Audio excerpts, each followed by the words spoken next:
and we are, well, hello. This is Contovera's Corner. Contovera's Comment being brought to you tonight by Karen McKay and, of course, yours truly, Contoveros. Tonight we're going to be focusing on the mass media. The first topic is going to be a little discussion of what exactly is the mass media. The second segment will be on what is the role of the mass media. And lastly, if we do have time, and that is going to be if there is a role that can be beneficial to all mankind. If that is so, how can we change the role? The media, as we know it, is like 5 different dudes. Michael, first, what is mass media? Mass media is what we perceive as television, radio, newspapers, magazines. In more recent times, it has come to include the internet, Facebook, and the other forms of communication. Film has been around for over 100 years now, so that is also part of the mass media. Why does it matter? Why are we talking about mass media? We're talking about mass media because it affects everyone. Everyone has contact with the mass media. Everyone is influenced one way or another by the mass media. And most of us, I would dare say, are influenced by television. Some of us who are more fortunate get a mix of news from the internet, from newspapers, magazines, and not just that one source. You look at that one source, there's only 5 dudes, 5 different corporations out there controlling everything. NBC, ABC, CBS. They're owned by conglomerates. Why should we care if only 5 companies are controlling? We don't get to hear the other voices that are around the entire world. We only get to hear what those 5 conglomerates want us to hear. Now, not that it's all bad. However, we've noticed that we're getting junk. We're getting junk. We're not getting information all the time. We're getting news that is slanted, news that is provided us because of an axe to grind. I was a reporter. I worked for a newspaper for 8 years. My work was nominated for a Pulitzer Prize. I was a journalist. I know what news was according to my newspaper. I found out that readers were looking for a certain thing. I tried to be objective, but ladies and gentlemen, there is nothing as objectivity. You come up with a series of facts and then you get the other side to make it look as if you're being objective. However, from the get-go, you are deciding what you believe is news. And Michael, that also comes from editors, publishers, all the way up and down the line. Yes? One of our viewers is asking, can we wash our brain in a bucket?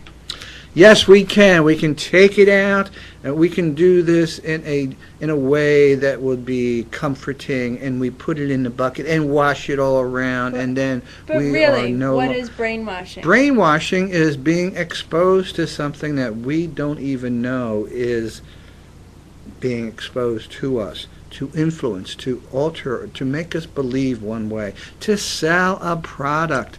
We're being brainwashed all the time for you to accept a political point of view or to go out and buy a new wash machine. Whatever it is, the news that we're getting has something at the basis of it that we don't even know. So you were saying that the mass media, which brainwashes us, is controlled mostly by 5 different corporations in the U.S. What is their underlying interest? What are they trying to brainwash the public about? Well, I think the main thing is money. They want to make money. A lot of it are corporations, and all of us who have money tied up in a 401k or some sort of stock investment, we want to get to a point where we can settle in our retirement, and we want them to make money for us. So we're not going to be too angry with the corporations that are making money from selling the information to the rest of the people, not only in this country but throughout the entire world. Who controls it? Who are these corporations? Well, there's a whole list, and Karen Kay has provided us for us. General Electric owns $105 billion. That was the revenues in 1998. Time Warner was the second leading conglomerate.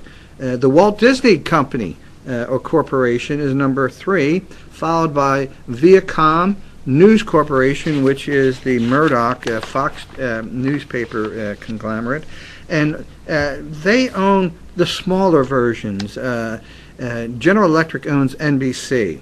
Time Warner, Turner Broadcasting, Warner Brothers Television. The Walt Disney Company runs ABC, the American Broadcast Company. Viacom, CBS. Walter Cronkite would be turning over in his grave. I mean, so are you Nickelodeon, MTV, VH1, Nick at Night, Sundance Channel. This is all part of the Viacom. We no longer have the I don't know. You think of a Walter Cronkite, you think of some of these journalists of old. They would go to war and they would try to provide you and me what they thought was the truth. It wasn't slanted. It wasn't controlled by the powers that be in the boardroom. Now it is. What were their motivations? These truth. My motivation when I got into journalism was to help the guard against the corruption in my government. My hero, Woodward and Bernstein, they worked for the Washington Post. I became a journalist partly because of them. They were able to bring down a very bad person, a person who should not have been president at the time. I saw myself as a crusading reporter.